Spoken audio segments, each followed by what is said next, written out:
Let's talk about how you can set up your welcome slide. So the first thing that you want to do is you want to open up a new presentation in PowerPoint. And once you have that open up, the first thing that you're going to want to do is get rid of all that preset stuff to it. So just get that out of the way. We want to start with a clean blank slate. Now what you can do is you can choose the background for your slide. And when it comes to the background for your slide, you don't want it to be too wild, like this one for instance, because remember, you don't want to distract your students. The whole idea behind your welcome slide is to greet them, to get their information, and then to give them some space for them to put up their problem. Now you can also create your welcome slide in Blackboard if you want, and I'll show you how to do that later on. But let's continue on with this one. So obviously this isn't a good choice. You can go with something like this where it's just a solid background. If you want to change it and make it all sorts of fancy, do whatever you want to it that is going to work the best for you. So I'll just choose this nice little lovely green gradient because, well, green's my favorite color and I'm doing the video. All right, now that you have your setup of your slide, your design, your background, remember, something that's not too distracting, the next thing that you want to do is go ahead and put your information on it. So it's always good to start off with a welcome of whose classroom is this. So I'll just write up here, welcome to Mr. DeV's class.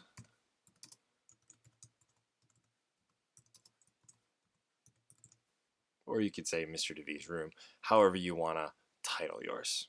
Now, after you have your welcome, the next thing, and this is going to be the main part that you want on your welcome slide, is the information that you're going to transfer to your attendance spreadsheet, but also the information that's going to help you figure out exactly what it is, or where, rather, I should say, their problem is coming from. So we'll just go ahead and put another box up here.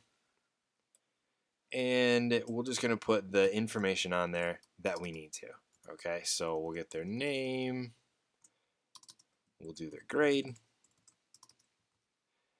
and then we'll go ahead and put their math book out there too.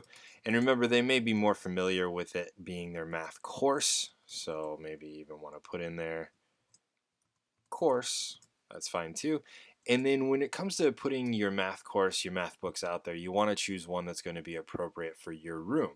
So for the 8, 9, 10 room, you're going to have the higher math books. So intermediate math B and C, and even probably some pre-algebra. For 6, 7, which I'll make this one for that, the ones that we see most often are math A, math B, and math C. So I'll just leave this as math. And they may not understand what that is. You may want to write out C. And then it's probably also helpful at the end of this to say, okay, go ahead and, circle 1 or choose 1. So that way they know, oh, okay, I only have to do one of those.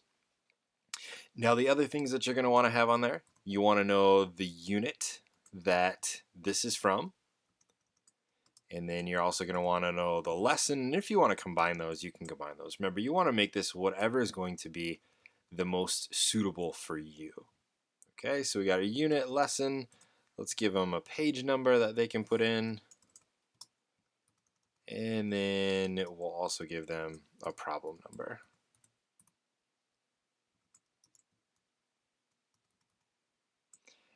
And then the other option that you can put in here, and I'm going to put USA test prep or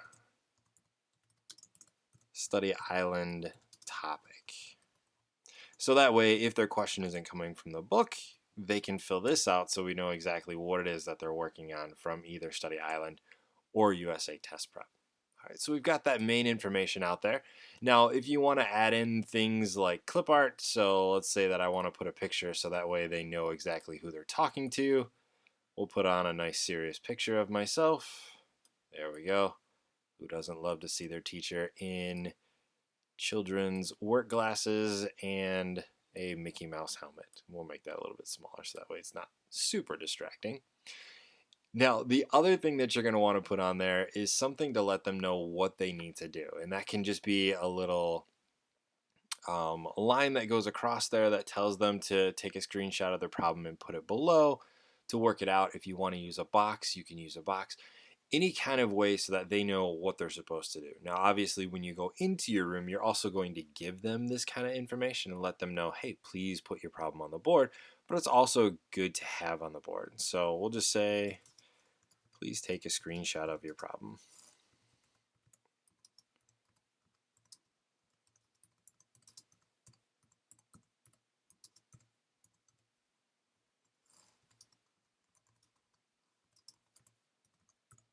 And then they can put it below.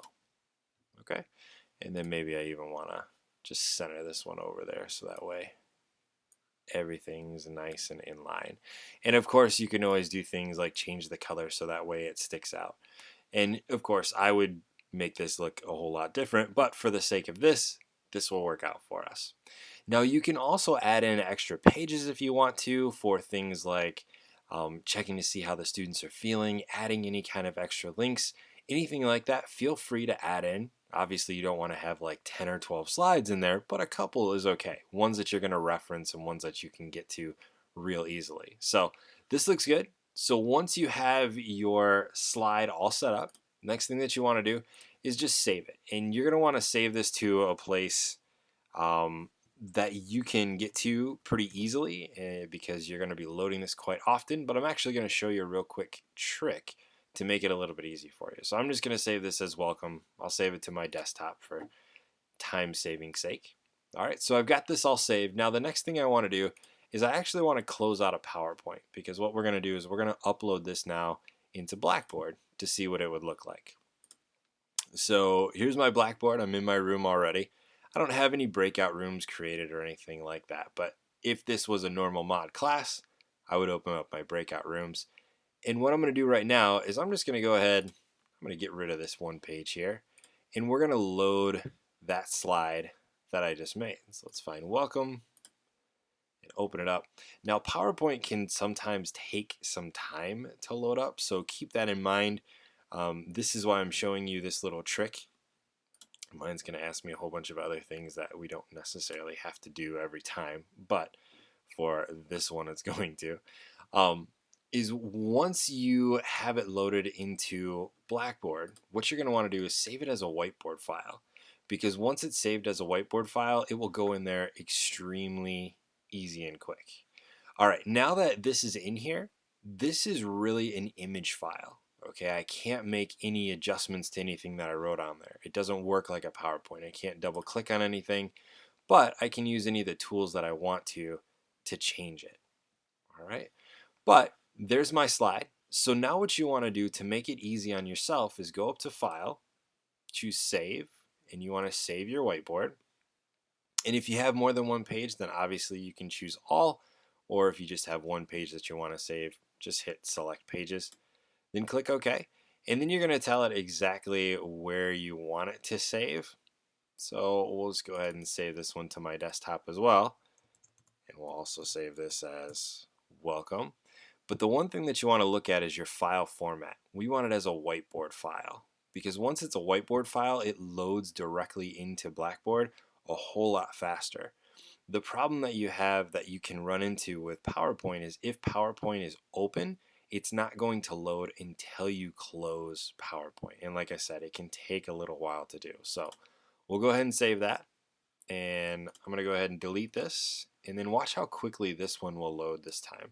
So I'm going to go ahead and go to my desktop, go down here to welcome, and I want to choose the whiteboard file. I'm going to click open, and it's there instantly. I don't have to wait for PowerPoint to load or anything. It's already in there. Now, the other option that I said you could do is you could choose to create your welcome slide in Blackboard, which there's absolutely nothing wrong with that. And sometimes some teachers find it's a little bit easier to do. So if I just put a new page on there, one of the things that Blackboard has is some backgrounds that are already preloaded. So if you choose to use something like grid paper, if that works out well for you, you can load that. Obviously, I have to change the dimensions of my screen because it doesn't quite work out on there. Coordinate grid would probably be one that you're not going to want to use too much. There's also the Blackboard screen, so it looks like a chalkboard. Or we can have some stars on there, or we can just go with white. Okay, but up to you how you want to do it. And then from here, it's just adding things on just like you normally would. All right, so I can choose to either just type everything in like that, or I can use the paragraph function to type a little bit more.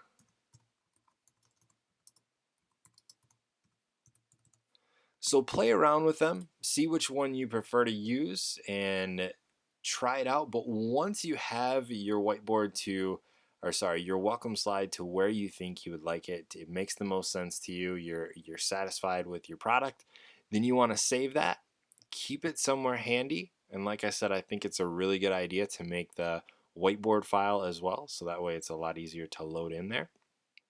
But once you have that saved, you're also going to want to send this off to Mrs. Weaver, our lead, Amy Weaver, and I've included her email in the next module that you will be looking at here shortly. And once you have that saved, make sure that you send it off to her so that way she can have a copy of it as well, and she'll give you the A-OK as long as everything's good.